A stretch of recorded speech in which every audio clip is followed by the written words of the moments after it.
राधे राधे, जय जय श्री राधे।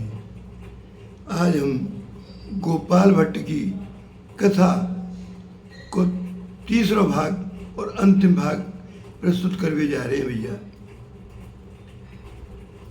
भक्ति भक्त भगवंत गुरु चतुर नाम बपु एक, इनके पद बंधन किए नाशे विघ्न। श्री गोपाल भट्ट जी को प्रादुर्भाव कैसे भयो? श्री रंगम क्षेत्र के अंतर्गत एक बेलंगुड़ी नाम को ग्राम है दक्षिण भारत में। विक्रम संवत 1557 माघ महीना के कृष्ण पक्ष तृतीया तिथि को इनको प्रादुर्भाव भयो। इनके पिता को नाम वेंकट भट्ट और मैया को नाम श्री सदम्बा जी। श्री गौरांग महाप्रभु के प्रिय सेवक श्री प्रबोधानंद जी इनके चाचा लोगों करती। प्रबोधानंद जी को घर को नाम हो प्रबुद्ध और गौरांग महाप्रभु ने नाम रख दिया प्रबोधानंद। जे 6 दर्शन के पारंगत विद्वान है प्रबोधानंद जी। श्री गोपाल भट्ट जी ने इन्हीं अपने चाचा से न्याय वेदांत व्याकरण अलंकार आदि को अध्ययन कियो। संन्यास ग्रहण करने के अनंतर श्री गौरांग महाप्रभु ने जब दक्षिण भारत के तीर्थन की यात्रा करी तो इनके पिता के आग्रह पर महाप्रभु जी ने इनके ही घर पे चातुर्मास कियो। बाद समय गोपाल भट्ट जी एकादश यानी 11 वर्ष के हते।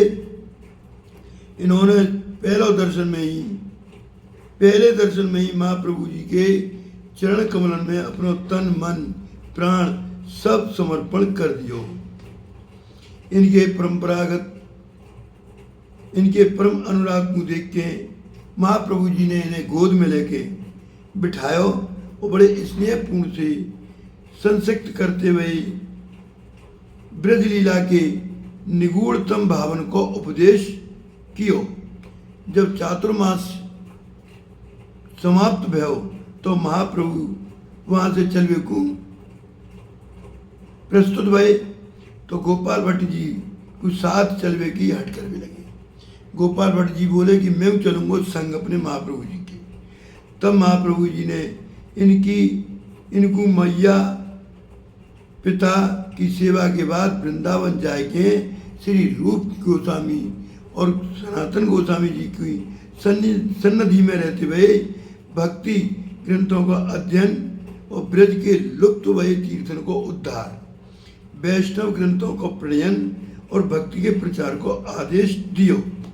गोपाल भट्ट जी ने महाप्रभु जी की आज्ञा सिर माथे रख के पालन कियो।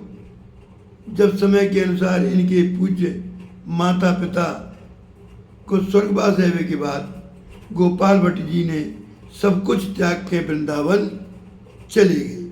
माता पिता के देहावसान के बाद गोपाल भट्ट जी ने रूप सनातन गोस्वामी जी के दर्शन करके अपने आप को परम सौभाग्यशाली मानो। रूप सनातन जी अपनो एक योग्य सहयोगी शिष्य पाके परम आनंदित भये। उन दिनों महाप्रभु जी की श्री नीलांचल पर्वत में विराज रहे यानी उड़ीसा में। श्री रूप सनातन जी ने एक वैष्णव के हाथ पत्र भेज के गोपाल भट्ट जी के आगमन की सूचना महाप्रभु जी को भेजी। ये समाचार पाए के महाप्रभु जी बड़े प्रसन्न भये। इन्होंने अपने एक वैष्णव के हाथ जगन्नाथ भगवान की प्रसादी तुलसी माला के अलावा उन्होंने 3 वस्तुएं और भेजी। वहाँ में पहली तुलसी माला, बहिर्वास और योग पट्ट जिस पर विराजमान है कि आप भगवत स्मरण को चिंतन क्यों करते। ये तीनों वस्तु प्रसाद रूप में गोपाल भट्ट जी के लिए भेजी तो गोपाल भट्ट जी तो महाप्रभु के इस असीम अहेतु की अनुकंपा को देख के प्रेम से बेवा ले गई और बोले, हे जगन्नाथ प्रभु तेरी कृपा सो हमको प्रसादी मिली इस सरमाथ सो ऐसी प्रसादी गुरुवर मोको मिली है झांसी में तो धन्य भजो योग बली है।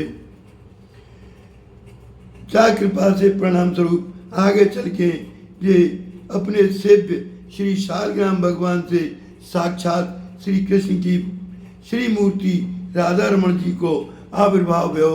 बाकी हम तुम्हें पहले कथा सुना चुके हैं, जाकी चर्चा कई बार कर चुके। अब ठाकुर श्री राधा रमण जी के गोपाल भट्ट जी के प्रति कैसो स्नेह हो, जागी एक कथा छोटी सी हम सुनावे जा रहे, बातें आपको स्पष्ट है जाएगा। एक बार की बात रहे, गोपाल भट्ट जी ने बहुत बड़ा उत्सव किया। वहाँ में एक बनिया को कछु कर जाए गयो। धन के अभाव में जे सही समय पे वहाँ को कर्जा चुका नहीं पाई। तब बनिया ने निश्चय किया कि कल सवेरे होते ही घर पे ही चल के जैसे होए तैसे रुपया वसूल करके ही छोड़ूंगा। इधर इनके भगवान राधा रमण जी ने विचार किया कि प्रातः काल तो भट्ट जी मेरी सेवा पूजा राग भोग आदि की सेवा में आनंद में मगन रहे। यदि ये बनिया बात समय पे आए हो तो मेरे भक्त के आनंद में विघ्न पड़ जाएगा। अतः आप स्वयं ही गोपाल भट्ट जी को रूप धारण करके बनिया के घर पहुँचे। बोले, जय जय सेठ जी, भैया आपके रुपया हम समय पे ना चुका पाए, बोलो आपके कितने रुपया है। बनिया बोलो, अरे मैं तो सवेरे इनके पास जान चाह रहा हूँ, ये तो संजय को मेरे पास आ गई। बोलेगी कि नहीं भगत जी ऐसी कोई बात ना है। उन्होंने वही देखी, वही देख के ब्याज समेत सूद समेत पैसा भुगतान करवा लियो। संयोग थे 22 दिना काऊ सेवक ने गोपाल भट्ट जी को पूजा और संकीर्तन करने के बदले में प्रचुर धनराशि भेंट करी, बहुत सारा रुपया दियो। तब गोपाल भट्ट जी ने सोची कि कल बनिया को कर्ज चुकता कर दूंगा। दूसरे दिन जब भट्ट जी वह बनिया के घर पे गए, रुपया देवे लगे, तब बनिया ने कही, अरे महाराज आप कहाँ कर रहे हो। अरे आप रुपया तो कल सवेरे ही चुकता कर गए। गोपाल भट्ट जी समझ गए कि ये सब मेरे भगवान राधा रमण जी की लीला है। श्री प्रभु की कृपा प्रचार करके आप तो रोवे लग गए और कहवे लगे, मेरे राधा रमण गोपाल लीला तेरी न्यारी है। मेरे राधा रमण गोपाल लीला तेरी न्यारी है। अरे घर घर ठाकुर तुलसी सेवा, घर घर ठाकुर तुलसी सेवा, लगती सब को प्यारी है। मेरे राधा रमण गोपाल लीला तेरी न्यारी है। सही समय आवे पे श्री सनातन गोस्वामी जी ने इनको महाप्रभु जी के आदेश की याद दिवाई और उन्हें अपने द्वारा संकलित वैष्णव दर्शन स्मृति वैष्णव शास्त्र को संकलन संपादन की ओर प्रवृत्त कियो। इन्होंने बहुत सारे ग्रंथों की रचना करी है और 1507 शक संवत 1507 आषाढ़ शुक्ला पंचमी को नित्य लीला में प्रवेश कियो, यानी ब्रज की नित्य लीला में आप गुण मंजरी के स्वरूप में अवतार हो। आपकी अंग कांति है, जब कुसुम के समान लाल वस्त्र को धारण करे हैं तो प्रिया प्रियतम के चमर डुलावे की और जल पिलावे की आपकी प्रधान सेवा सौंपी है। योग पीठ में सिंहासन के अति निकट दक्षिण दिशा में विराजे आजू। आपके संबंध में श्री हित ध्रुवदास जी कहें, अति विरक्त संसार ते बसे विपिन तज भोन, प्रीत सहित को पाल भट्ट श्री राधारोन।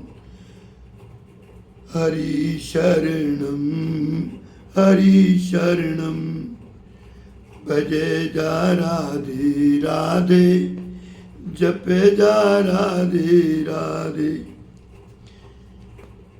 आज की कथा को हम यहीं विराम देवें और कल की कथा में हम एक अली भगवान नाम की कथा कहेंगे। अली भगवान की कथा बड़ी निराली है। आपको ट्रेलर सुनो तो कविता हम सुनाए दे में। अरे अली भगवान राम सेवा सावधान मन, वृंदावन आए कछु और रीति भई है। और देखे रास मंडल में बेहरत रस रास, बाड़ी छवि प्यास दृग सोधी बुद्धि गई है। नाम धारी रास ओ बिहारी सेवा प्यारी लागी, खगी ही है माज गुरु सोनी बात नहीं है। अरे विपिन पधारे अब जाए पग धारे शीस, ईस मेरे तुम सुख पायो कह दइए। ये अली भगवान की कथा अब हम आपको कल सुनावेंगे। बड़ी सुंदर कथा है भैया। ये राम जी के अनन्य भक्त हुआ करते। अब जागी कथा कल जब सुनोगे तो बड़ा आनंद आएगा भैया। जागू आप सब्सक्राइब करो, है सके तो लाइक करो और कमेंट करो। अच्छा बुरो जैसो बने जरूर कमेंट करो।